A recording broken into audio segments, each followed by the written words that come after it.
Queria falar hoje, nesse domingo pós-Natal, pós-nascimento, mas que para a gente ainda é Natal, ainda é nascimento, nós ainda estamos celebrando esse presente. E é interessante que Jesus nasce como uma criança profetizada, como muitas crianças que nasceram nesse período. Havia uma promessa, e toda promessa se cumpre, amém? Toda promessa de Deus se cumpre nas nossas vidas. Mas o nascimento de Jesus, ele é antes da previsão. Porque quando nós entendemos o nascimento de Jesus, nós compreendemos que Maria, José, eles não tiveram nenhum contato físico. Então não havia nenhuma previsão de nascimento. Mas o que veio sobre aquela mulher, aquela moça, foi algo sobrenatural de Deus, profetizado há muitos e muitos anos. Mas que ninguém sabia quem seria, nem mesmo Maria. Mas Deus sabia. Deus preparou aquele momento. E tudo isso está nas profecias. Por isso eu quero falar com você. E o primeiro texto que nós vamos ler nessa noite é o texto do profeta Miqueias. Miqueias, capítulo 5, versículo 2.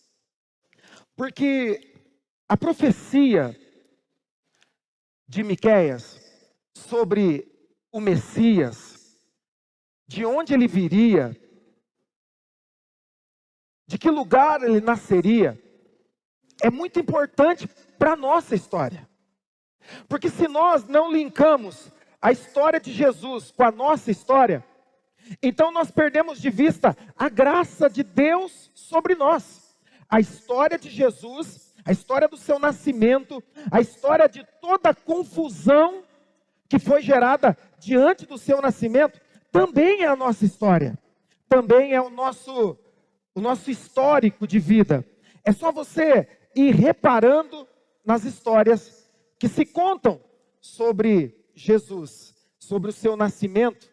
Então você vai perceber que tem muito a ver conosco. Miqueias capítulo 5, versículo 2. E nós vamos ler esse texto. Preste atenção. Diz assim: mas tu, Belém Efrata, embora seja pequena entre os clãs de Judá, de ti virá para mim aquele que será governante sobre Israel. Suas origens estão no passado distante, em tempos antigos. Mas tu, Belém Efrata, embora seja pequena entre os clãs de Judá, de ti virá para mim aquele que será o governante sobre Israel. Amém? Vamos orar. Feche seus olhos, coloque a mão no seu coração. Pai, nós estamos aqui nesse tempo de Natal, nesse domingo de Natal, e nós celebramos o teu nascimento, Jesus. E nós te agradecemos, porque todas as profecias sobre Jesus se realizaram. E elas vêm completar a nossa história, vêm completar o nosso destino.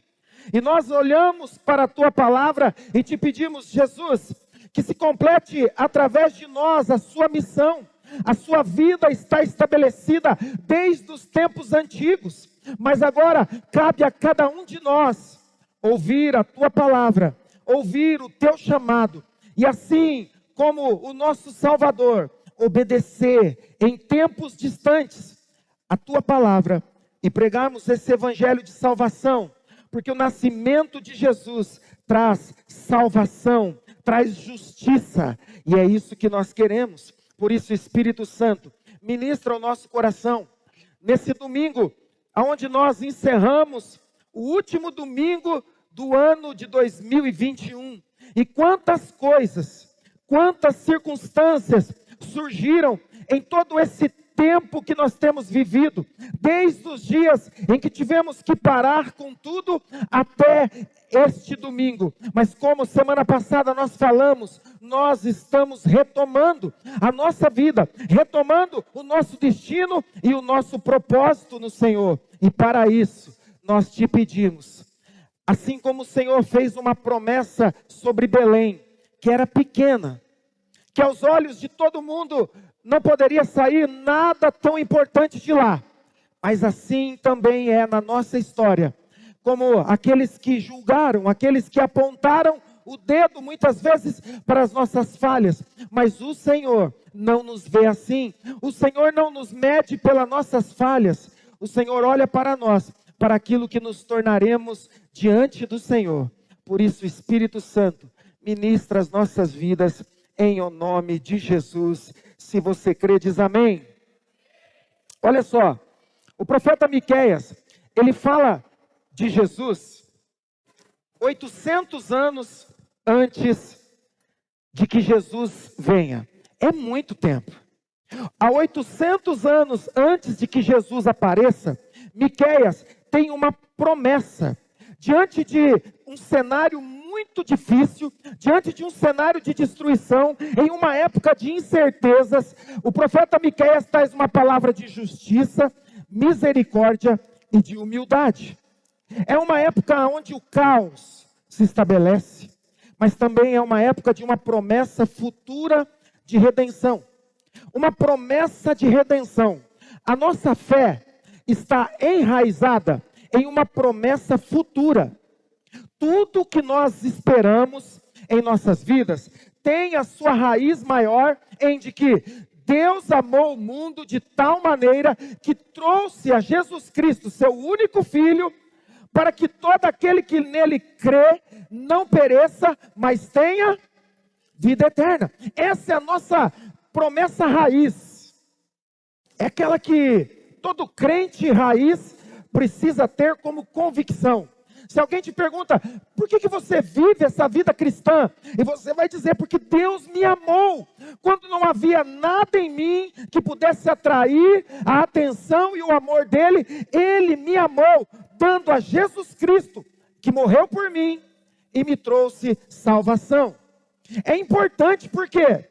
Porque se nós perdemos de vista isso, então o Natal para nós se torna apenas uma festa, onde nós nos reunimos como família, onde nós nos reunimos como amigos, fazemos uma mesa, comemos e nos alegramos, mas se esquecemos daquela promessa raiz, que é a salvação. Hoje, ontem, você agradeceu pela sua salvação? Por quê? Porque Jesus Cristo nasce com uma missão definida. Jesus Cristo nasce e Ele tem uma missão definida. A missão dele é me salvar, te salvar. É trazer para nós, de novo, a convivência com o Pai. Nós não podemos perder nunca de vista isso. Você pode crescer, você pode viver uma vida abundante, você pode celebrar as vitórias que você tem tido. Tudo isso é muito válido para você. E você deve fazer isso mesmo. Você deve se reunir em família, você deve se alegrar, mas você não pode se esquecer de que há uma promessa poderosa. E ela é o que, sabe, que traz enraizado a nossa vitória, a nossa salvação. É saber que Cristo veio para tirar os nossos pecados. Quem aqui é livre porque Jesus Cristo pagou o preço, diga eu sou. Vira aí para quem está do teu lado e fala, você não é não? Então agora eu vou perguntar de novo, quantos aqui são livres porque Jesus pagou o preço pelo seu pecado? Diga, eu sou livre. E é verdade. E por que você tem convicção? Porque está enraizado no seu coração. Ninguém consegue tirar. Vamos lá, quem já aceitou Jesus como Senhor e Salvador, erga sua mão e diga amém. Muito bom, maravilhoso. É maravilhoso. Mas quantos já pecaram? E algumas vezes pensaram assim, meu Deus, se Jesus voltasse agora, o que seria de mim? Por causa disso que eu fiz, por causa daquilo que eu falei. Todos nós já passamos por esses momentos. E por que muitas vezes nós conseguimos nos levantar de uma situação tão difícil com uma convicção perfeita? Por quê? Porque está enraizado em nós. Está dentro, não se consegue tirar. O apóstolo Paulo diz: o que pode nos afastar desse amor? O que pode nos levar distante dessa salvação? Será o passado? Não. O futuro? Não. O presente? Não. Será profundidade? Também não. Altura? Também não. Então o que? Nada pode nos afastar desse amor. Está enraizado em nós. E o profeta Miqueias fala sobre o nascimento de Jesus há 800 anos antes de Cristo, em um lugar. Ele diz: mas tu, Belém, mas tu, Belém. Jesus nasce, ou a profecia do nascimento de Jesus é para um lugar improvável. Improvável.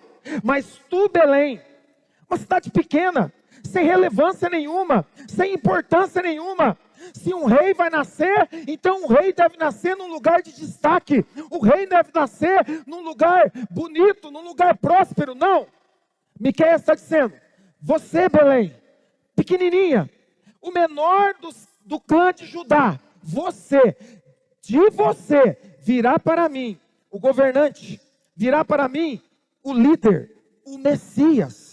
É uma promessa maravilhosa. Talvez seja o melhor presente, a melhor história de Natal que a gente podia contar, é de que de um lugar pequeno, de um lugar improvável, veio salvação.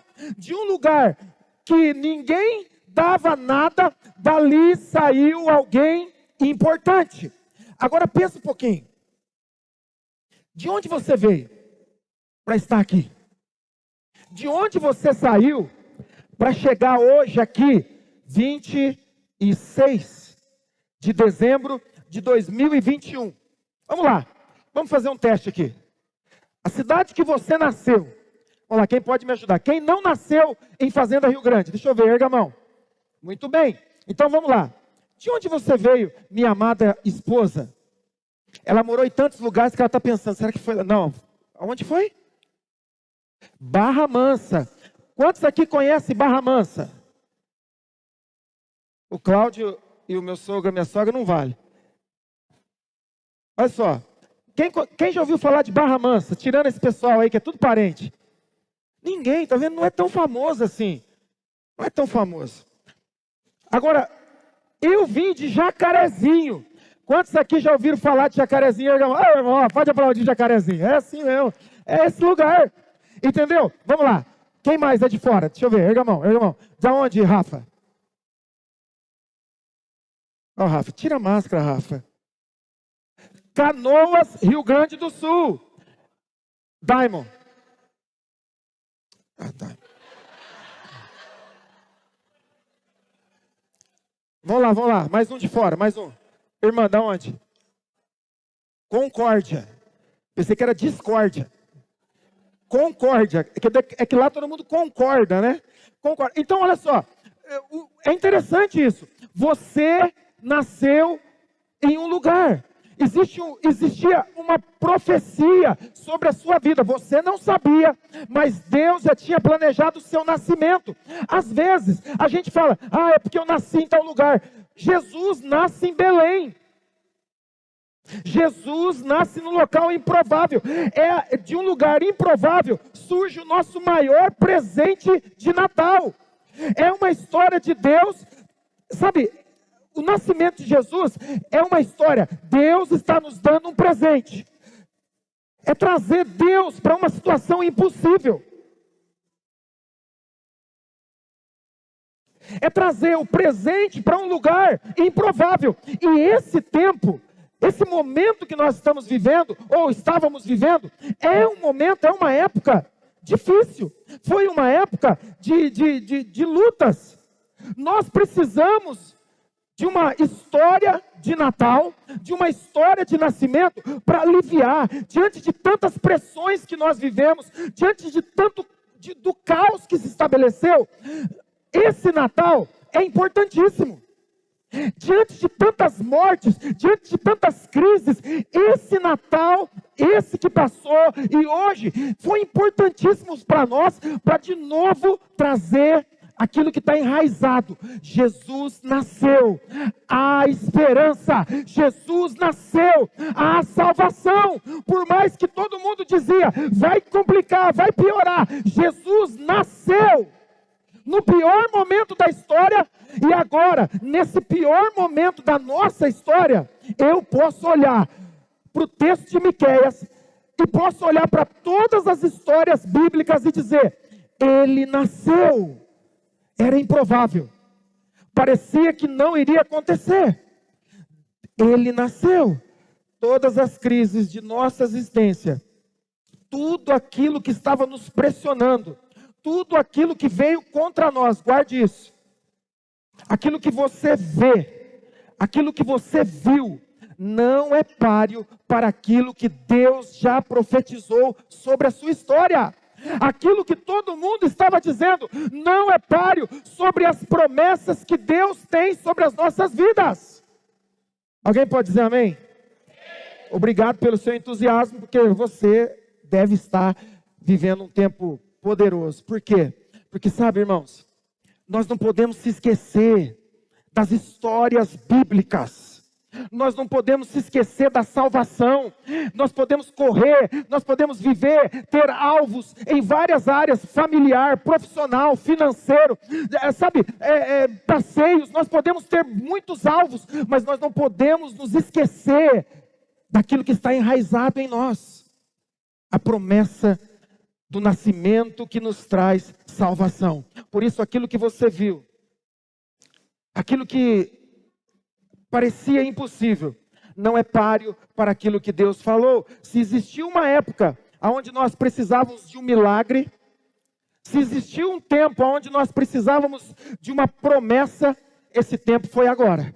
Foi nesse tempo que nós vivemos. E como era bom, sabe, eu fico imaginando quem não tem a prática de ler a Bíblia. Eu fico imaginando nesse tempo todo que nós vivemos durante esses últimos 24 meses, quem não tinha, sabe, a prática de ler a Bíblia, quem não tinha a prática de acreditar nas profecias, diante de tantas coisas que eram ditas. Eu ia para a Bíblia e na Bíblia estava dizendo, ele nasceu. Ele nasceu, mas o mundo vai acabar, mas as crises, isso, vai acontecer aquilo. E eu ia para a Bíblia e a Bíblia dizia a mesma coisa.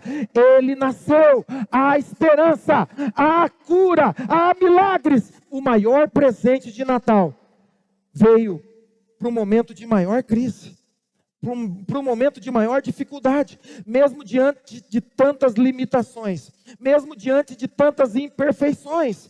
Ele derramou sobre nós graça. E sabe, às vezes, a nossa fé, ela fica escondida. A gente não sai por aí todos os dias. Exemplo, quando você chega no seu trabalho, você, em dias normais, você não chega falando, eu estou cheio de fé hoje. Eu estou com uma fé, eu estou crendo que vai acontecer. A gente não faz isso. Devia fazer, mas a gente não faz. Mas quando você enfrenta uma crise, todas as coisas que você prioriza tem a ver com a fé.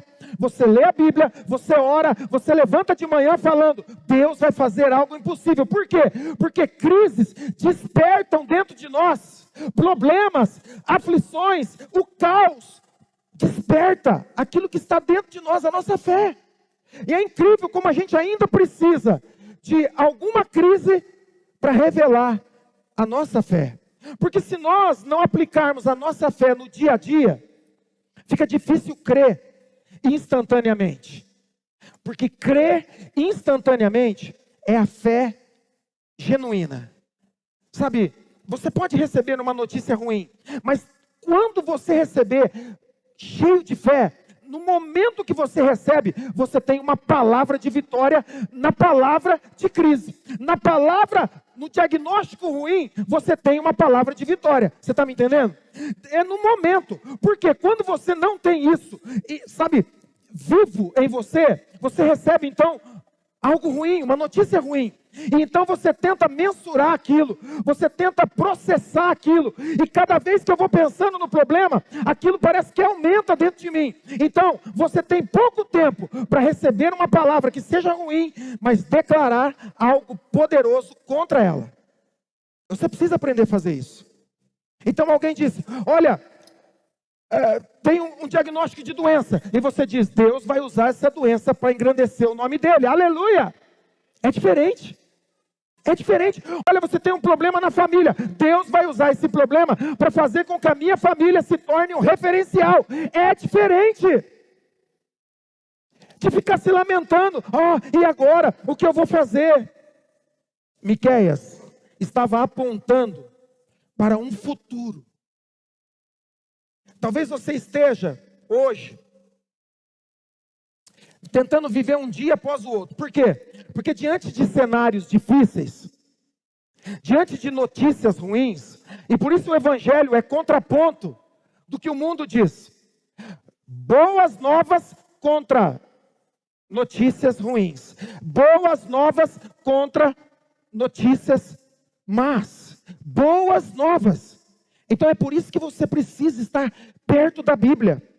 É por isso que você precisa estar perto, da palavra, perto da oração. É por isso que você não pode deixar para um momento difícil. Você precisa estar praticando aquilo. Algo dentro de nós precisa voltar a crescer. Miqueias fala de algo tão grande, tão resgatador, tão incrível. Coisas que estão crescendo dentro de nós. Porque eu vi muitas pessoas, antes desse Natal, começar a sonhar com algo poderoso. Antes desse período que se encerra o ano de 2021, eu encontrei muitas pessoas que não estão esperando acabar para ver o que vai ser. O cristão já sabe, diante da palavra, o que vai acontecer. Por isso Paulo fala em Coríntios, se eu não me engano, capítulo 11, ele diz assim, todo mundo conhece, nem olhos viram, nem ouvidos ouviram, nem jamais penetrou no coração do homem aquilo que Deus tem o quê? Preparado para aqueles que o amam.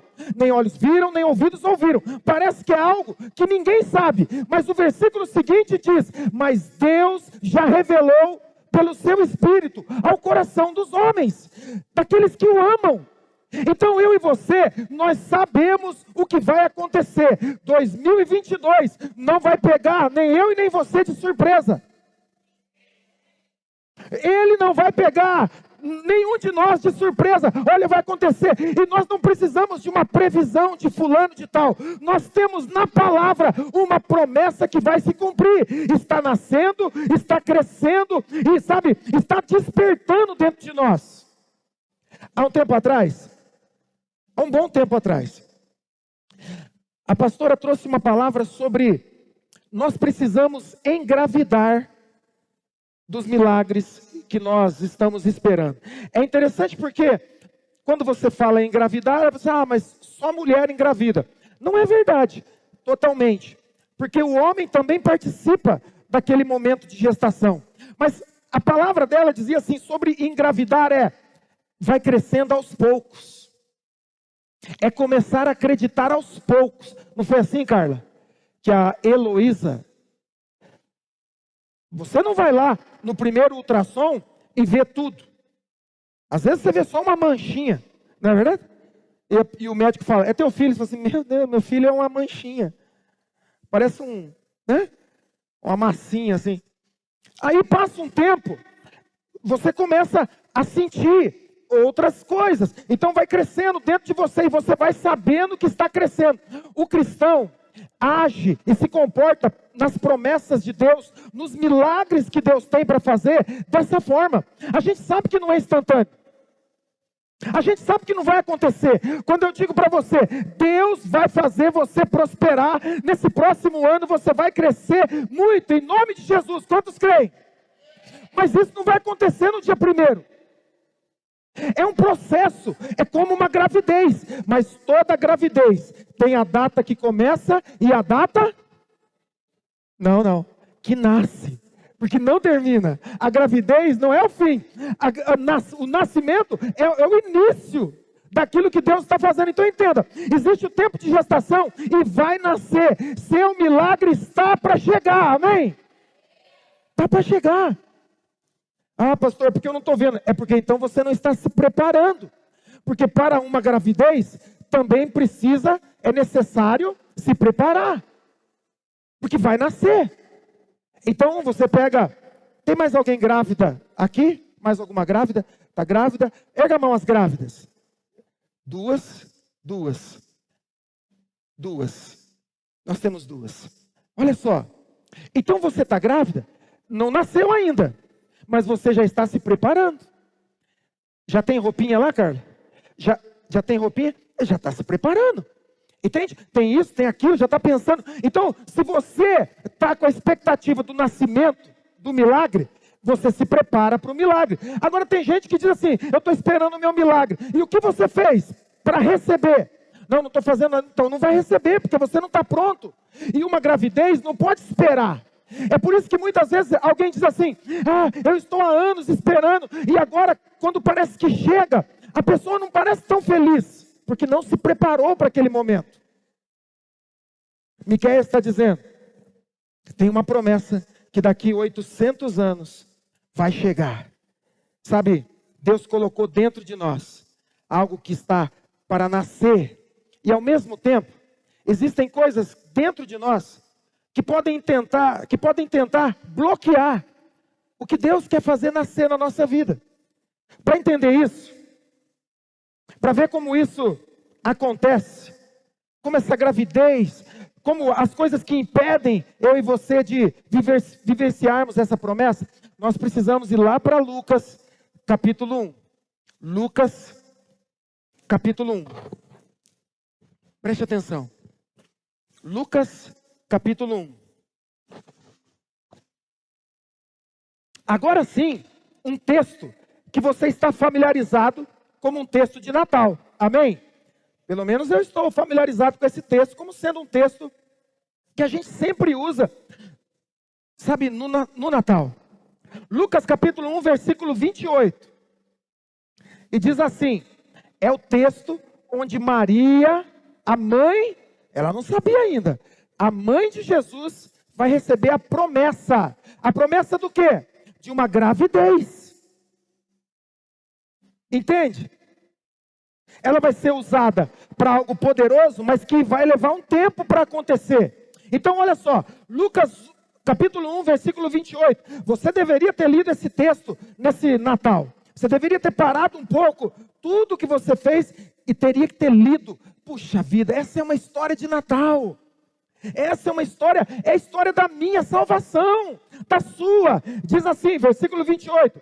O anjo, aproximando-se dela, disse: alegre-se, agraciada, o Senhor está com você. Agora preste atenção. Maria ficou perturbada com essas palavras, pensando no que poderia significar essa saudação. Ela não entendeu. Existem algumas coisas que Deus vai falar conosco e no primeiro momento a gente não vai entender. Mas se Deus está falando, eu digo sim, amém?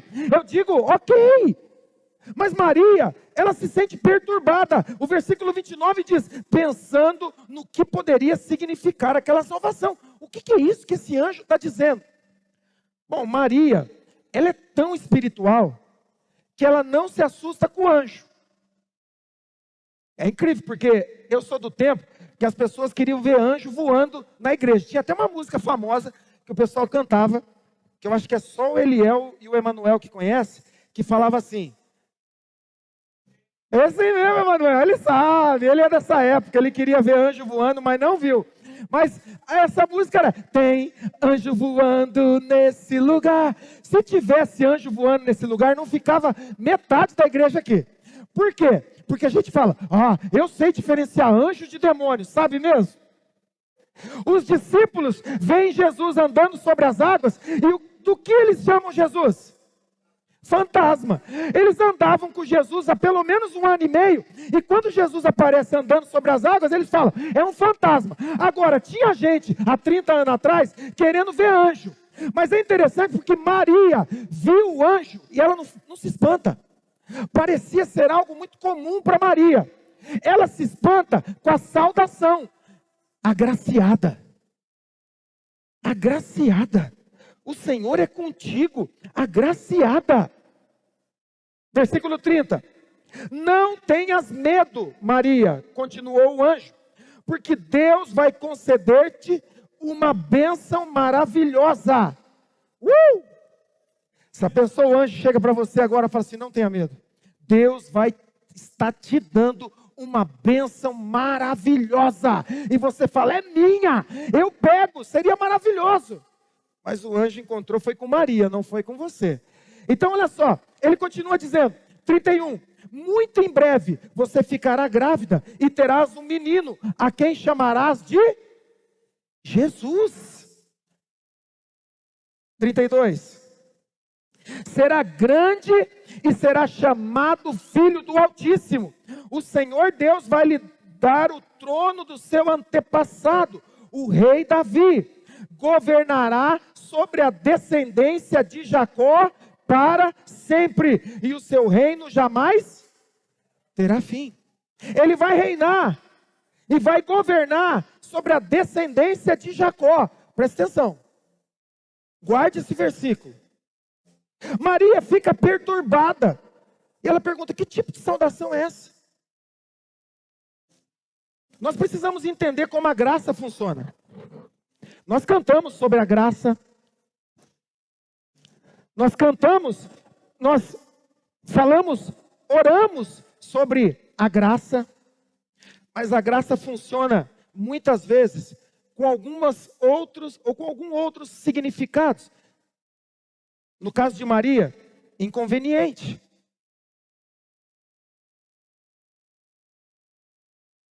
Interrupção. A graça acaba com um processo. E até mesmo insegurança. A graça muitas vezes nos traz insegurança. Quando o anjo diz, você é agraciada, não corresponde muito àquilo que Maria está sentindo naquela hora. O anjo fala assim, você é uma agraciada. E a Bíblia diz que ela está com medo. É incrível como graça sempre está ligada ao medo. Mas entenda, o medo não pode ser tão grande quando nós falamos de graça. É claro que nós entendemos que a graça de Deus foi derramada sobre nós através da vida e da morte e da ressurreição de Jesus Cristo, amém? Você crê na graça? A graça alcançou você com a salvação. Graça é uma coisa, salvação é outra. A graça é o presente de Deus para mim e para você, através de Cristo. Mas quando nós pensamos sobre essa graça, na maioria das vezes nós pesamos quem nós somos. Será que eu recebi essa graça? Será que eu sou digno? Será que eu posso mesmo viver como alguém agraciado? É essa a insegurança de Maria. Ela recebe uma palavra de que ela é alguém agraciada, cheia de graça. Mas ela não se sente assim. Talvez ela se sentisse pequena aos seus olhos.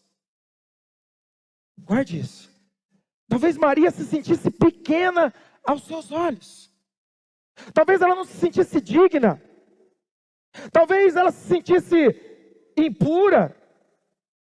Talvez não fosse justo. Mas o amor de Deus é derramado nela. E é fácil a gente ver isso.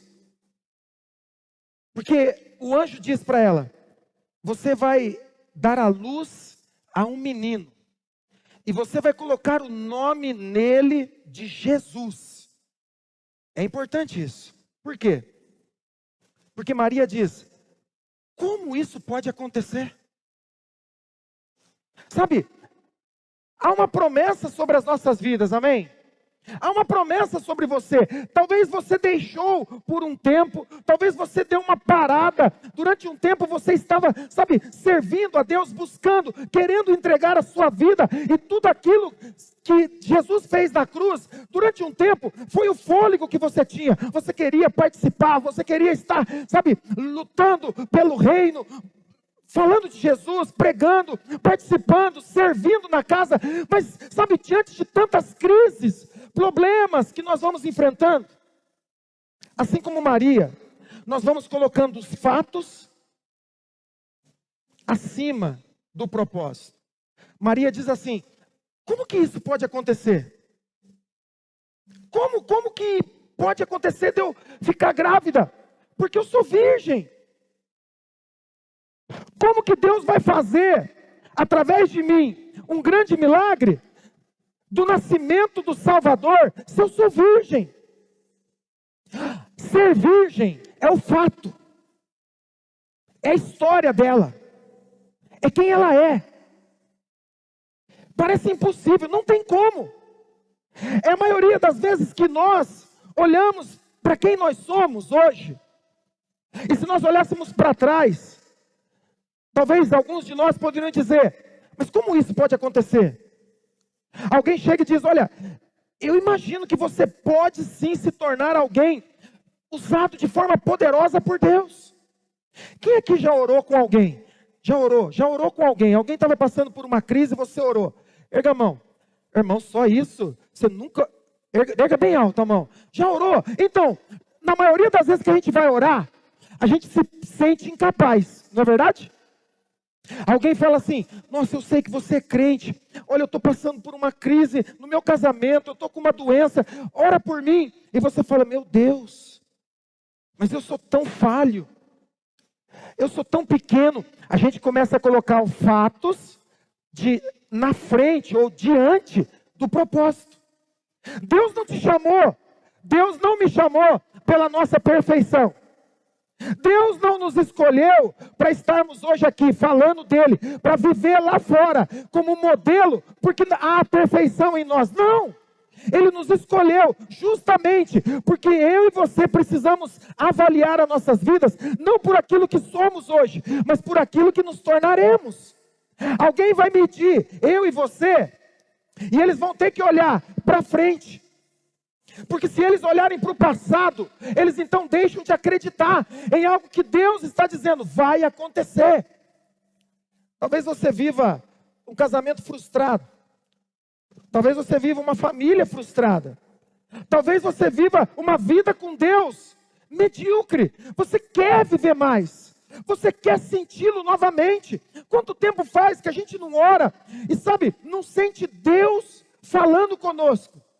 Esses dias atrás, eu estava aqui na igreja e a minha esposa, sempre quando a gente vem aqui, fora de horário de culto, a gente gosta de catar, como é que chama mesmo, Carla? Você que sabe o nome. Grimpa, esse negócio que cai das árvores aqui, das araucárias. E cai muito. Então, nós temos culto no domingo e durante a semana... agora, principalmente nessa época, é usado muito pouco. Então a gente vem para cá em alguns horários e está tudo no chão. Então ela sempre vem, junta tudo aquilo e o que ela faz? Taca fogo. Todo mundo sabe que ela taca fogo. Como ela não veio comigo e estava muito espalhado aquilo, eu falei assim: puxa, isso não está legal, eu vou juntar. E eu comecei a juntar aqueles galinhos, tal, fui juntando e quando eu estava juntando, eu pensei: eu estou juntando isso aqui, mas daqui a pouco dá um vento, o que vai acontecer? Vai cair tudo de novo. E a minha mente começou a querer me enganar, para que eu parasse de fazer aquilo. E aí a minha mente falou assim: você está catando hoje, mas hoje é segunda, ou era terça, só domingo. Até domingo vai ter caído muita coisa aqui de novo. Então não adianta você juntar agora. E eu estou lá juntando. E eu falei: puxa, é verdade. Eu vou juntar hoje, mas amanhã vai ter de novo. E quando eu falei isso, na hora, o Espírito Santo, eu não estava orando, Eu não estava jejuando, eu não estava naquele momento de clamor pentecostal, nada. Eu estava apenas catando, eu ia falar matinho, a grimpa que caía. E naquela hora, quando eu estava pensando em parar, porque ia sujar de novo, Deus falou comigo através do Espírito Santo, dizendo assim: assim também é no seu coração. Se você parar de tirar todos os dias aquilo que pode deixar feio, aquilo que pode sujar o seu coração, daqui a um tempo vai ser tanto lixo que vai ser muito difícil. Então todos os dias, eu e você temos que ir lá e recolher aquilo que está sujando o ambiente que é de Deus nas nossas vidas. Sabe, os fatos de quem nós somos, muitas vezes. E tem gente que tem dificuldade para isso. Tem gente que tem dificuldade de reconhecer que precisa tirar os matos, tirar as grimpas, tirar aquilo que está poluindo o ambiente de Deus. E como é que a gente faz isso? Orando, em arrependimento. Lendo a palavra de Deus e vendo lá em 1 João capítulo 2, versículo 1, filhinhos, essas coisas vos escrevo para que não pequeis. Todavia, se pecados, tem os advogados no céu, Jesus Cristo justo. Ele é a propiciação para os seus pecados. Quando eu peco, eu confesso o meu pecado e Ele é fiel e justo. Todos os dias. Então, se você não orou hoje, pedindo perdão, tem um matinho lá. E se amanhã você não juntar e jogar fora, vai ter mais. E todos os dias aquilo vai acumulando.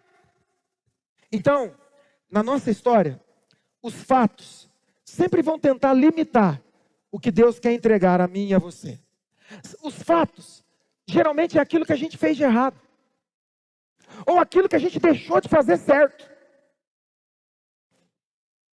Porque não orar é pecado? Não. Mas deixar de orar impede eu de ter um relacionamento íntimo com Deus. E porque eu não estou orando, buscando, então essa falta de comunhão com Ele pode me levar a pecar de forma diligente. Eu peco e me esqueço. Então, Maria diz: como pode ser? Como Deus pode me usar para fazer algo tão extraordinário se eu sou virgem? É o fato.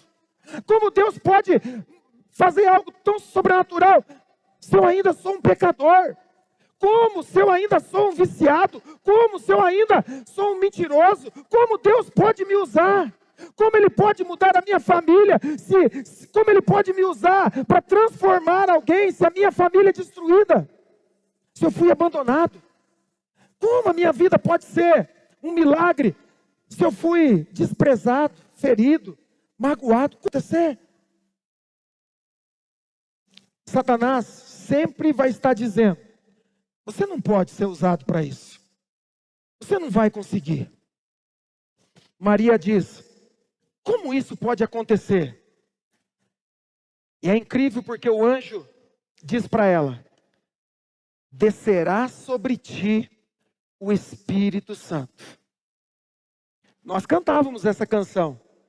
Você é dessa época que cantava essa canção, mas que não entendia que ela fazia parte de uma promessa de nascimento. Ela não é sobre a descida do Espírito Santo de Pentecostes. Não é. Na maioria das vezes nós cantávamos como se fosse Pentecostes acontecendo. Não é isso. É algo muito maior do que isso. Porque Maria diz: como pode isso acontecer? Eu sou virgem. E o anjo diz: descerá sobre ti o Espírito Santo. A sua alma vai viver algo que Deus vai fazer. Maria, não tem a ver com você, tem a ver com Deus. É por isso que a gente começa a olhar para aquilo que Deus está fazendo na vida de alguém. E a gente tem muito um olhar julgador. Não aqui nessa igreja, aqui ninguém julga ninguém. Nem pela cor, nem como se veste, nem pelo jeito que fala. Nós não julgamos, mas alguém lá fora julga. É por isso que a gente julga. Puxa, mas como aquela pessoa está prosperando? Olha quem ela era. E ela não entende o tempo do verbo, como ela era. Olha o que ela fazia. Olha o que ela fez. Mas Deus está dizendo: descerá sobre ti o Espírito Santo e o poder do Altíssimo vai te envolver. O que vai acontecer na minha vida, na sua vida, não tem a ver com quem nós somos, tem a ver com aquilo que vai estar em nós. Tem a ver com aquilo que está em nós. Tem a ver com aquilo que Deus colocou dentro de nós. Deus colocou algo dentro de nós que vai nascer, vai vir para fora, vai se tornar público. Porque um bebê que está dentro da barriga, ele ainda não pode ser visto por ninguém. Mas quando ele nasce, a Maiarinha não veio no culto ainda, né? Mas a Maiarinha já passou desse processo. Já nasceu. E aí, o que acontece quando nasce? As pessoas querem ver. As pessoas querem ver. É algo que Deus vai fazer na sua vida. Não é natural. É sobrenatural, amém? É sobrenatural. Maria diz: como isso pode ser? Como vai acontecer? Os fatos parecem impedir. Mas Deus diz: vai descer sobre você. E olha só, aquele cântico tem frases tão poderosas e que agora, olhando para o texto de nascimento, fica muito nítido que Deus está falando de algo que Ele vai fazer. Você lembra desse cântico? Descerá sobre ti. Tem crente aqui nessa noite, amém? Quem lembra desse cântico aqui? Deixa eu ver. Descerá sobre ti o Espírito Santo e o poder do Altíssimo te envolverá. O refrão diz: tua alma, teu espírito renovará, e no teu corpo tudo novo se fará. Tua alma viverá. Olha só, é uma promessa de que você vai passar a viver. Porque a maioria de nós está presa em nossas feridas. A maioria de nós está preso nas nossas crises geracionais, porque meu pai foi assim, minha mãe foi assim, eu não consigo vencer, porque na história da minha família ninguém venceu, mas você está aqui, e você tem a oportunidade de mudar a sua história daqui para frente. Como, pastor? Se a minha história é difícil, como? Se a minha história é uma história de destruição, e Deus diz: descerá sobre ti o Espírito Santo.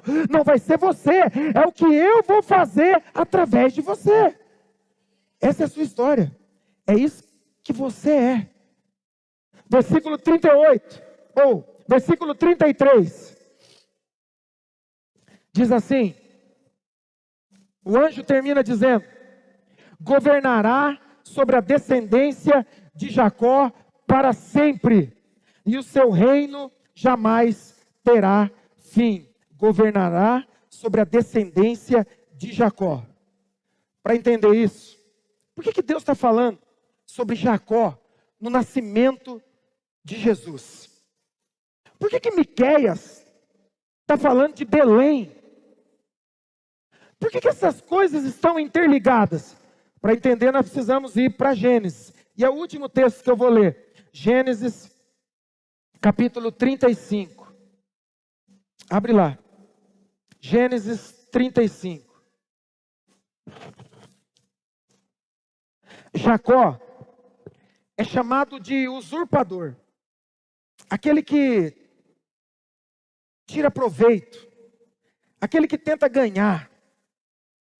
Ele nasce agarrado ao pé de seu irmão, tentando de alguma forma ser abençoado. Ele engana o seu irmão com um prato de lentilha para tentar tirar dele a primogenitura. E isso acontece. Jacó então se esforça de todas as maneiras para tentar se sentir abençoado. Tem muita gente que ainda tem esse espírito de que não consegue entender aquilo que o anjo disse para Maria. Maria, você é agraciada, Você é uma pessoa cheia de graça. Você precisa entender que de 0 a 100%, você é 100% agraciado. Deus derramou a sua graça sobre você. E quando você não entende isso, você vai lutar, tentando fazer coisas para se sentir abençoado, agraciado. É o que Jacó faz. Jacó não consegue entender a bênção que está sobre ele, e ele luta por uma bênção que não é dele. E então quando ele rouba, faz essa trapaça, ele tem que fugir. E ele foge, vai para a casa do seu tio, Labão.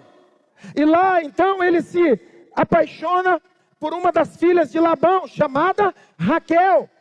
E agora ele diz assim, eu vou trabalhar. O Labão diz para ele, você vai trabalhar 7 anos para mim, para que você possa ter o casamento com Raquel. E ele trabalha 7 anos. Então na hora de casar com Raquel, o sogro dele vem e coloca a outra filha, Lia. E diz assim, não, eu trabalhei por Raquel. Ele diz, você trabalhou por Raquel, mas quem você vai levar agora no começo é Lia. Para ter Raquel, você vai ter que trabalhar mais 7 anos. Então ele trabalha mais 7 anos, 14 anos. E ele se casa com as duas. Ele ama Raquel. É interessante isso. Mas se casa com as duas. Raquel é o amor da vida de Jacó. Lia é a mulher que dá filhos. Então agora Lia e Raquel entram numa disputa. Você lembra da disputa? A disputa era quem vai ter mais filhos. Entenda isso, você precisa compreender. São histórias que se fundem à história de Jesus. Por quê? Porque Deus quer um povo. E depois que forma um povo, Deus tem um rei. E esse rei vai vir para governar sobre os descendentes de Jacó. Tem toda uma ligação. Agora, Raquel e Lia estão lutando entre si. Eu quero um filho, a outra tem um filho, a outra tem um filho, a outra tem um filho. E Deus está usando toda essa confusão para formar o seu povo. É incrível como a igreja do Senhor se tornou tão legalista de forma religiosa. É incrível como a gente se tornou cristãos que olham sempre para o outro tentando dizer, esse tem salvação, esse não tem, aquele é pecador, nossa, mas aquela família é meio confusa.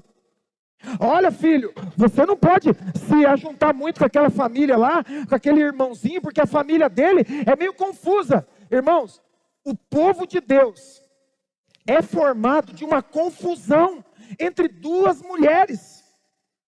Sem contar depois as concubinas. Deus forma toda uma nação de uma crise. Deus sempre usa crises para resolver situações que nós temos dificuldade de entender. Deus vai usar todas as coisas para nos fazer crescer. Você precisa entender isso. Deus está usando a guerra entre as duas para produzir uma nação. É incrível, porque isso deveria acabar com todo o nosso julgamento. Sabe, quando a gente olha e fala, eu não concordo de fulano fazer isso, eu não concordo de fulano orar, irmãos, era tudo uma confusão. Por que Deus usa essas coisas? Porque Ele está dizendo, do caos, eu posso trazer o melhor momento, da sua maior crise, eu posso transformar a sua maior crise no seu maior momento de crescimento. É Deus que faz. Deus que faz. Sabe, nós precisamos crescer com isso. Deus vai usar tudo o que já aconteceu conosco para o nosso crescimento. Tanto as coisas boas quanto as coisas ruins. Por isso o apóstolo Paulo diz que tudo coopera para o bem daqueles que amam a Deus. Então aquilo que te aconteceu de mal, a crise que você enfrentou, se você ressignificar, se você tiver uma visão diferente, te faz crescer. Qualquer problema que você já enfrentou, não foi limitador para a sua vida. Você já enfrentou grandes crises, já enfrentou grandes problemas, nenhuma delas foi maior do que você. Como que eu sei disso? Você está aqui. Você venceu, amém? Foi difícil, foi triste. Em alguns momentos parecia que seria impossível, mas Deus cumpriu a promessa. Você chegou até aqui, nada do que você viveu será perdido. Agora olha para o texto. Gênesis.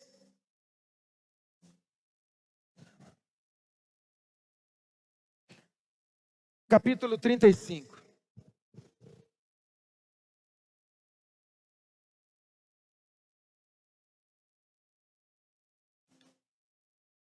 Versículo 16.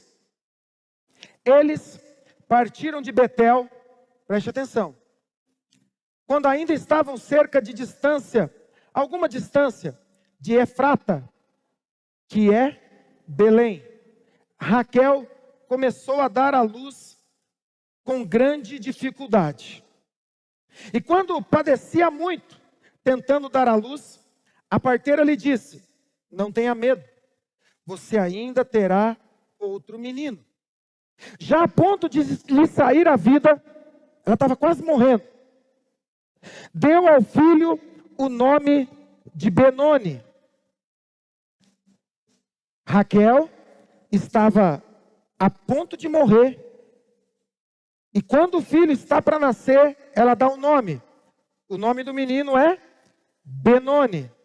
Mas o pai, Jacó, deu-lhe o nome de Benjamim. Assim morreu Raquel e foi sepultada junto do caminho de Efrata, que é Belém. Sobre a sua sepultura, Jacó levantou uma coluna. Até o dia de hoje está aquela coluna e ela marca o túmulo de Jacó. Jacó chega em Belém. E em Belém, ele vai ter o maior desafio da sua vida. Há semanas atrás, você lembra? Nós falamos que Deus pede para Jacó voltar para Betel. Porque o lugar da sua dor, Betel é o lugar, quando Jacó está fugindo de Esaú, ele para e ele tem uma visão. Então ele dá o nome do lugar de onde ele teve aquela visão dos céus de Betel, casa de Deus. Então ele vai para Labão, passa por todos esses problemas e agora ele está voltando para sua casa e os seus filhos causam uma grande confusão. Então Deus fala para ele: volta para Betel. Betel é o lugar de maior dor, mas também é um lugar onde Deus vai se mostrar mais fiel para Jacó. Mas ele não chegou ainda em Betel. A Bíblia diz que no caminho para Betel, eles estão passando por Efrata, que é Belém. E ali, Raquel está grávida. Ela já tinha tido José, e agora ela está grávida. E nesse caminho, em Belém, ela começa a dar à luz. É interessante isso. Belém, Raquel começa a dar à luz. Você precisa saber que Benjamim é da linhagem dele que vai sair todos os reis de Israel. Inclusive, Davi e Jesus. Agora presta atenção. No caminho, Raquel começa a dar à luz. E ela não vai sobreviver.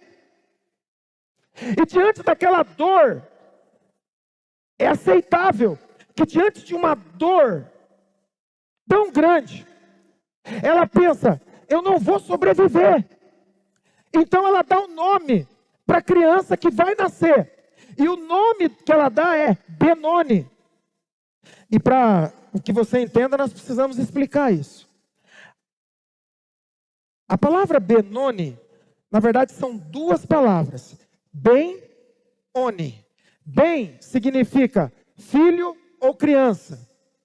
Ben, da palavra Benoni, significa filho ou criança. E o restante que é oni, significa minha dor, minha aflição. Então, Ben-oni significa filho da minha dor, filho da minha aflição. Ela está para morrer e dá um nome ao filho. Há um tempo atrás, nós falamos sobre dar nome aos nossos dias. Lembra disso?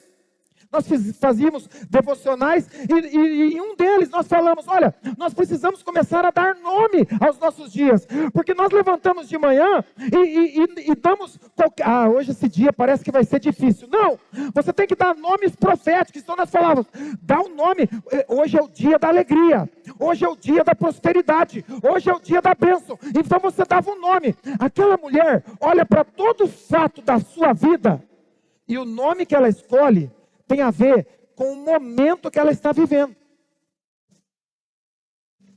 Alguém diz assim, fulano é tão triste, e eu digo, não, ele está triste. Porque às vezes as circunstâncias modulam quem nós somos. Você já não começou um dia, por causa de um problema, dizendo assim, hoje eu não estou muito para conversa. Olha, hoje eu estou a fim de ficar mais na minha. Você já disse isso alguma vez? E geralmente quando você diz isso é porque tem um problema, tem uma crise, tem uma dor, tem uma aflição. Algo está acontecendo que saiu do comum. Raquel, dá um nome para o seu filho de Benoni, filho da minha aflição. Mas aí, naquele exato momento, Jacó ouve isso. Agora você precisa entender. Jacó ouve isso. E no momento que ele ouve o nome Benoni, filho da minha aflição, ele diz, não pode chamar Benoni. Vai se chamar Benjamim. Ben, filho ou criança. E a mim significa filho da minha mão direita. Filho da mão direita. Por que filho da mão direita? Porque a mão direita era a mão que se abençoava. Jacó diz assim, não vai chamar filho da aflição, vai chamar filho da bênção. Jacó está renomeando. E isso tem muito a ver com a vida de Jacó. Porque Jacó também tem dois nomes. Você lembra disso? O primeiro nome é Jacó. E o segundo, Israel. Ele entende sobre mudanças de estações. E eu preciso mudar quem eu sou diante das fases da minha vida. Eu tinha uma fase que o meu nome era um rapaz solteiro. Agora eu sou um homem casado. Nós temos fases e nas fases nós vamos mudando. Jacó olha para, não pode chamar Benoni. Esse momento não pode ser um momento de aflição. Apesar de que Raquel está sofrendo, esse é um momento de bênção. Filho da mão direita. É assim que consta na Bíblia. Versículo 18 de Gênesis 35 diz assim: já a ponto de lhe sair a vida, quando estava morrendo, deu o nome de Benoni, mas o pai deu o nome de Benjamim. O lugar de maior dor de Jacó, o momento de maior dor, e você precisa entender, quando Jacó perde a única mulher que ele amou, a mulher que ele trabalhou por 14 anos, ele perde aquilo que ele trabalhou muito na sua vida, no meio da sua maior perda, no meio da sua maior dor, ele decide rotular aquele momento por uma palavra profética, não por aquilo que o momento está mostrando. O momento é de dor, o momento é de sofrimento, é de lamento. Ele está perdendo aquilo que ele amou com mais força. Mas ele decide rotular, não de acordo com o que está prestes a enterrar. Ele vai enterrar Raquel, mas sobre algo que está nascendo. Jacó decide dar o nome, não por aquilo que está morrendo, mas por aquilo que está nascendo. Aquilo que nasceu é maior do que aquilo que ele está prestes a enterrar. Agora você precisa entender que essa não é uma mensagem de Natal sobre algo muito bonitinho. Porque muitos de nós estamos vivendo um período de nossas vidas assim, aonde tivemos que deixar sonhos para trás, aonde tivemos que adiar momentos, aonde nós tivemos que encerrar algumas coisas que estávamos prestes a realizar. Tivemos que enterrar algumas coisas que, sabe, talvez seriam as nossas maiores conquistas, planos que tínhamos feitos, projetos. E no momento tudo isso é tirado de nós. Então o que fazemos? Quando a luta nos escolhe. O que a gente faz quando o problema parece escolher a gente? Sabe, naquilo que mais amamos, pessoas, lugares. O verso 38 tem uma promessa de recomeço. Deus muda o contexto.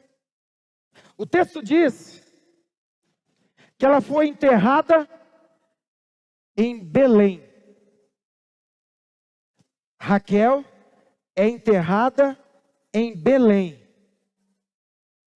Belém. Se eu perguntasse para você no começo do culto, quando eu falo Belém, o que vem na sua mente? Eu tenho certeza que 90% ou então 100% de nós iremos dizer assim: Belém, quando eu penso em Belém, eu lembro de Jesus. É o lugar que Jesus nasceu. A maioria de nós nem sabia que Raquel morreu e foi enterrada em Belém. Miqueias fala sobre isso, lá há 800 anos. Maria fala sobre o nascimento de Jesus em Belém. Então surge uma pergunta. Você vai se lembrar desses 2 anos por aquilo que você enterrou? Ou você vai se lembrar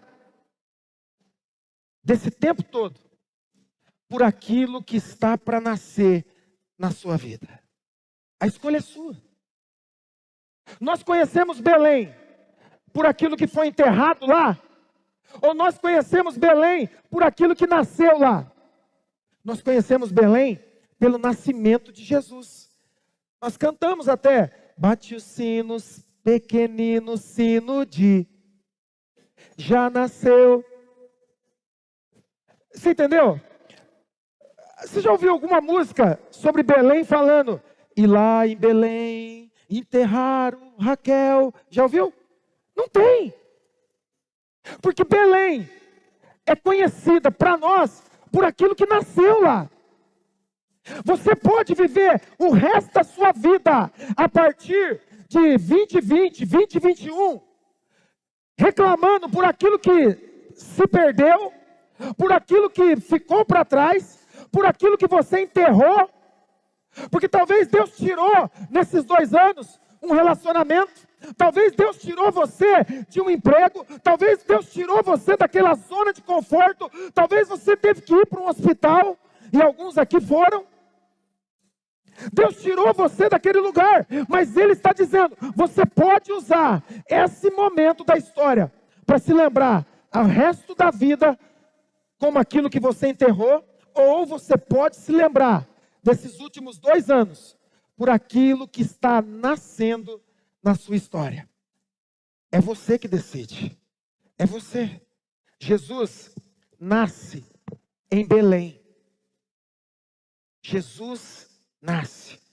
Parece estranho Jesus vir em um momento tão difícil. Parece estranho Jesus nascer no pior momento da humanidade. Mas é assim mesmo. Deus sempre usou os piores momentos da humanidade para transformar os nossos piores momentos em nossos maiores avanços. Porque você, se não ficou preso naquilo que você tem enterrado, então você vai crescer. Então você vai avançar. Você vai crescer. No pior momento possível, Deus vai nos dar as maiores oportunidades. Acredite nisso. As maiores oportunidades. Nós temos vivido isso. Semana passada, nós fizemos um culto evangelístico aqui. Você lembra disso?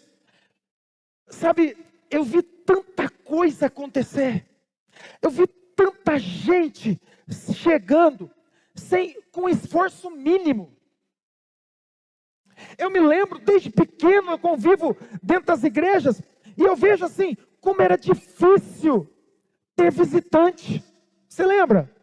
Quem é crente há mais de 20 anos, a gente se acostumava a ver sempre os mesmos rostos. A gente, até quando alguém mudava o corte de cabelo, eu falava, quem que é aquele ali? Porque a gente conhecia até pelo corte de cabelo, pelo lugar que sentava. Você lembra disso? Nós sabíamos quando alguém vinha na igreja ou não, pelo lugar. Você olhava lá e falava, fulano não veio. Mas como é que você sabe? O lugar está vazio. Sabe, era incrível como a gente reconhecia. Mas hoje, Deus tem trazido oportunidades para nós. Em pleno Natal, nós temos visitantes. Em pleno uma pandemia que tem se acabado, nós tínhamos pessoas crescendo. Durante todo esse processo de pandemia, nós batizamos nessa igreja mais de 80 pessoas. Sem poder falar, sem poder ir na casa, sem poder, sabe, pregar do jeito que a gente sempre fez. E talvez, do jeito que a gente fez, não é para fazer mais. Talvez seja agora para a gente usar realmente as mídias sociais para pregar, para que outras pessoas possam ser impactadas. Talvez seja assim, porque foi assim que nós crescemos nesse tempo. Deus botou dentro de nós algo, e a gente talvez não conseguiu enxergar no começo. Talvez lá atrás, a gente pensava, o que será da gente? O que será da igreja? Alguém pensou assim, não você, né? Mas quem conhece alguém que pensou, nossa, agora as igrejas vão fechar? Quem conhece alguém? Deixa eu ver. Que pensou assim, e agora o que será das igrejas? Teve gente que falou assim, as igrejas grandes vão sobreviver, e as pequenininhas agora vai fechar. Deus guardou, tinha uma promessa dentro de nós. Não era através de nós, era aquilo que Deus está fazendo em nós, amém? Aquilo que Ele está brotando no nosso coração.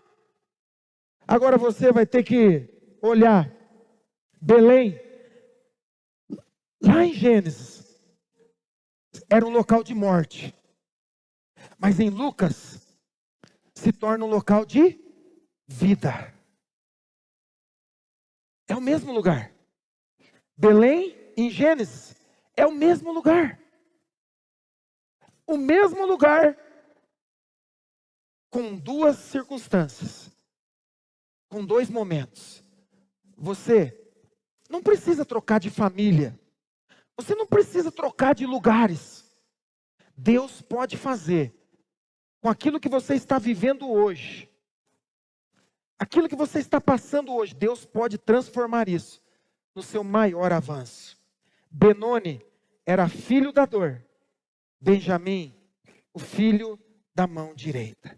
Nós podemos escolher ficar preso nas circunstâncias que as fases tentam colocar sobre nós, ou fazer como Jacó, mudar o nome.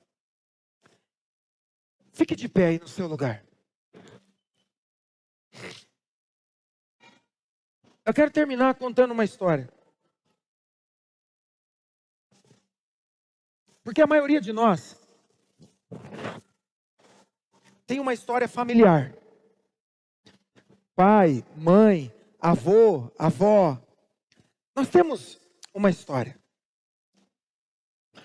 A história de Jacó não é uma história fácil. É alguém que lutou a vida toda.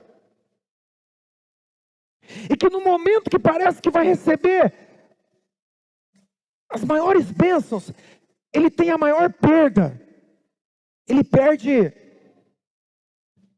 Raquel. Então, o nome que é dado àquele lugar, o nome que tentam dar para o seu filho, não corresponde àquilo que ele está vivendo. Mas Jacó tem na sua geração uma história de fracasso.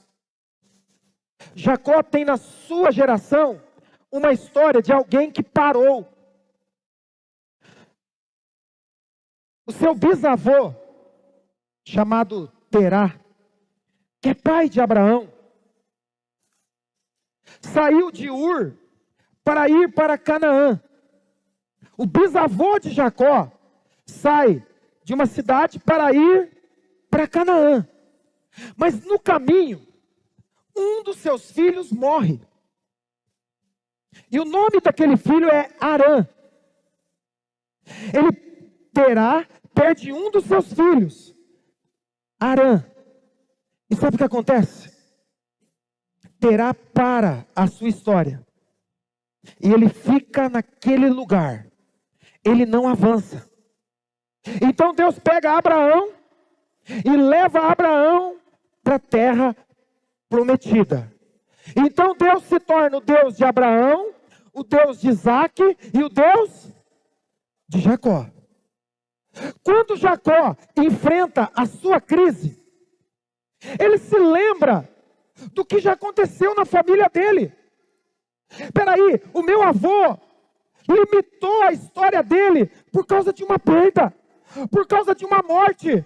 O meu avô poderia ter chegado aqui em Canaã, mas ele parou porque a dor foi maior na vida dele do que o propósito. Na vida do meu bisavô, a dor, o vício, o pecado foi maior do que o propósito. Então ele parou. Jacó agora está enfrentando uma grande crise. Ele está perdendo o grande amor da sua vida. Mas ele se lembra. E ele diz: eu não vou viver o que o meu bisavô viveu. Ele limitou o que Deus poderia fazer na vida dele, porque uma dor se tornou maior do que o propósito. Então Jacó diz: não, não vai ser assim, na minha vez não, eu não vou ser igual a eles, eu não vou ter as mesmas atitudes, porque muitas vezes nós dizemos: ah, meu pai não ora mais, minha mãe não ora mais, meu pai não vai mais na igreja, minha mãe não vai na igreja, mas nós também estamos assim,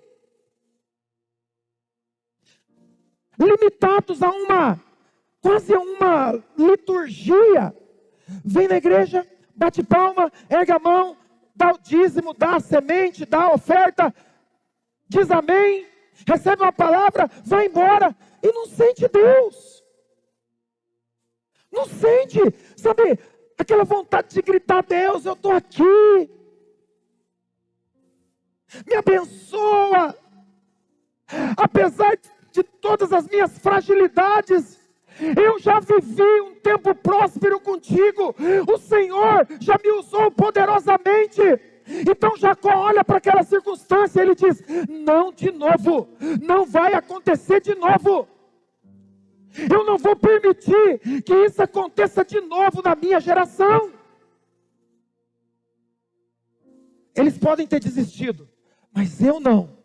Então ele diz: não vai ser Benoni, vai ser Benjamim. Vai ser uma bênção. Vai ser uma bênção. Então ele se lembra do texto em Números capítulo 6, versículo 24. Nós já vamos cantar aqui a bênção. E depois você vai poder glorificar a Deus pela bênção. Que o Senhor te abençoe.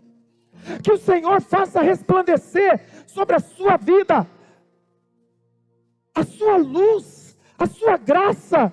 Que o Senhor faça brilhar na sua geração a sua face, e que Ele te dê a paz, e que seja sobre seus filhos, sobre os filhos dos seus filhos, e que haja uma bênção sobre você. Mas você vai ter que dar um outro nome. Você vai ter que renomear e dizer: não vai ser assim na minha geração. Eu não vou parar. Eu não vou parar. Eu não vou deixar de profetizar. Eu não vou deixar de acreditar.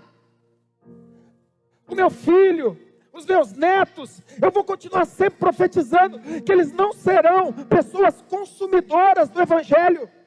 Eles não serão consumistas, eles serão pessoas com propósitos, eles serão homens e mulheres que viverão pelo propósito. Eles não vão consumir, eles vão se doar para o Evangelho, eles vão se doar para o reino. Eu continuo profetizando. Por quê? Porque está nascendo. Existem pessoas que profetizaram sobre as suas gerações. Eles não viram, morreram antes, mas Deus cumpriu a promessa que tinha feito a eles. Uma promessa que Deus faz a você. Ela não morre quando você morre. Ela não para quando você deixa de existir. Mas se é uma promessa de Deus sobre as suas gerações, mesmo que você não esteja aqui, Deus continua aqui, fiel às suas promessas, e Ele vai fazer. Eu creio.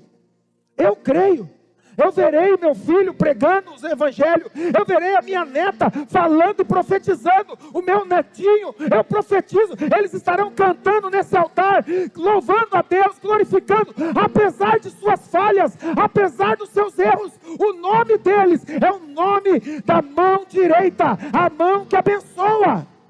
Não é sobre as minhas dores, não é sobre as minhas falhas. Nunca foi por quem eu sou, é sempre por quem Ele é, por quem Deus é. É para Ele, por Ele e para Ele. É para Ele. E tu, Belém, Efrata, de ti virá para mim o Salvador. Você que se considera pequeno aos seus olhos, você que todo mundo diz, não tem como ser, assim como Maria, como poderá ser? Como eu poderei viver novamente, depois de tudo que eu vivi? Eu deixei o primeiro amor. Por isso nós estamos terminando esse ano, o ano do primeiro amor, e vamos entrar no ano, dia 9 você vai saber, dia 9, o ano do primeiro amor é o ano de voltar a fazer aquilo que fazíamos. Você precisa voltar a ler a Bíblia. Você precisa voltar a ler a Bíblia. Você precisa voltar a ler a Bíblia. Você tem que voltar a ler a Bíblia. Você tem que voltar a ler a Bíblia. Você tem que voltar a ler a Bíblia. Você precisa. Você tem que voltar à oração. Volte à oração. Volte à oração, volte à oração. Diga para você mesmo, eu preciso voltar. Eu preciso. Eu tenho tempo para tantas coisas, eu preciso voltar. A minha esposa sempre me diz, todas as manhãs, ela diz, já leu a Bíblia? Você já leu a Bíblia? Todos os dias, todos os dias, todos os dias, todos os dias.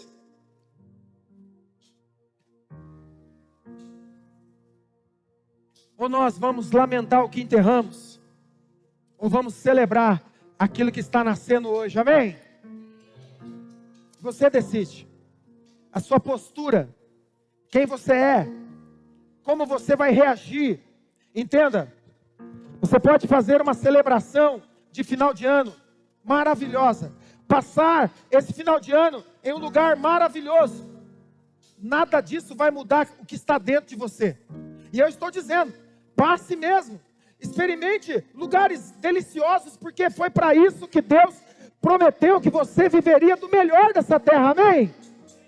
Viva, experimente esses momentos, mas saiba, nenhum desses momentos, nem o pior, nem o melhor, é aquilo que define quem você é.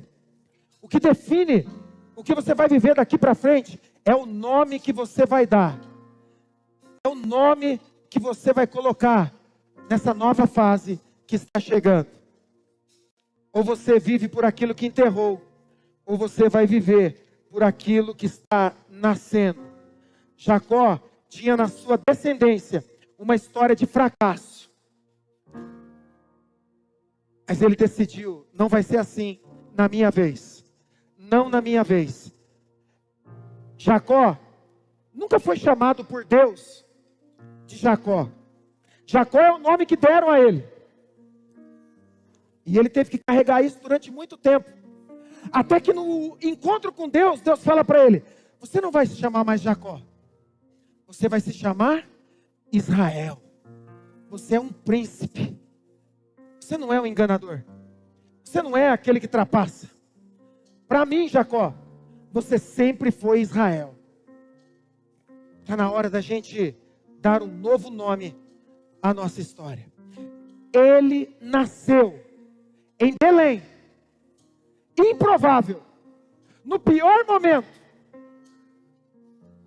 Tem gente que pensa que Jesus nasceu na manjedoura porque José e Maria eram pobres. Não era. Alguém já fez referência assim: tadinho, Jesus nasceu tão pobrezinho. Não era. Porque se você ler o texto, diz assim: eles procuraram lugares para se hospedar. Procuraram hotel. Quem é que procura hotel? Quem é que procura hotel, irmãos? Quem tem dinheiro. Quem já foi para a praia e ficou posando dentro do carro aqui pelo menos uma vez? Deixa eu ver. Porque não tinha dinheiro. Se tivesse dinheiro, o que você fazia? Hotel. Eles procuraram hotel, mas não tinha hotel disponível. Entenda, a história de Jesus é uma história de vitória. É uma história de prosperidade, mas de alguém que sabe experimentar todos os momentos. Jesus está dizendo: eu soube experimentar, nascer numa manjedoura, mas eu sei experimentar, viver o governo. Jesus é o nosso Salvador, é o nosso Senhor, é o Rei, Rei dos Reis, Rei dos Reis, nome que está sobre todo nome. Coloque a mão no seu coração. Eu não sei de onde você veio. Eu não sei onde você nasceu.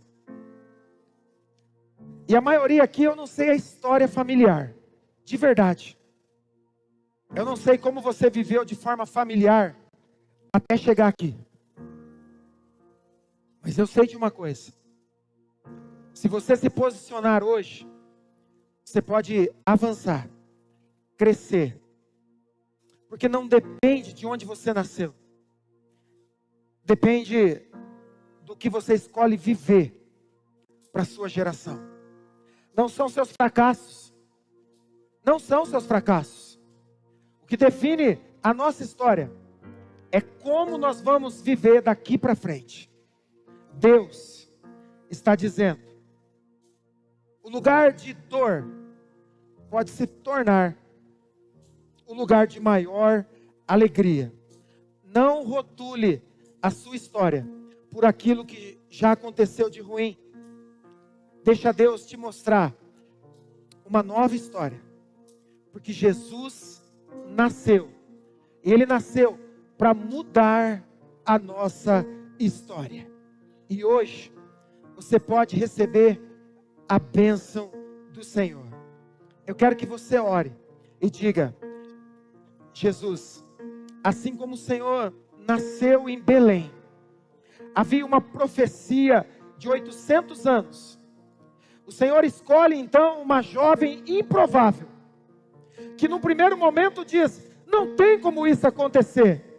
Mas depois, ela olha para a promessa que está enraizada dentro dela, para aquela fé que estava ali dentro, e ela diz: seja feita conforme o Senhor deseja.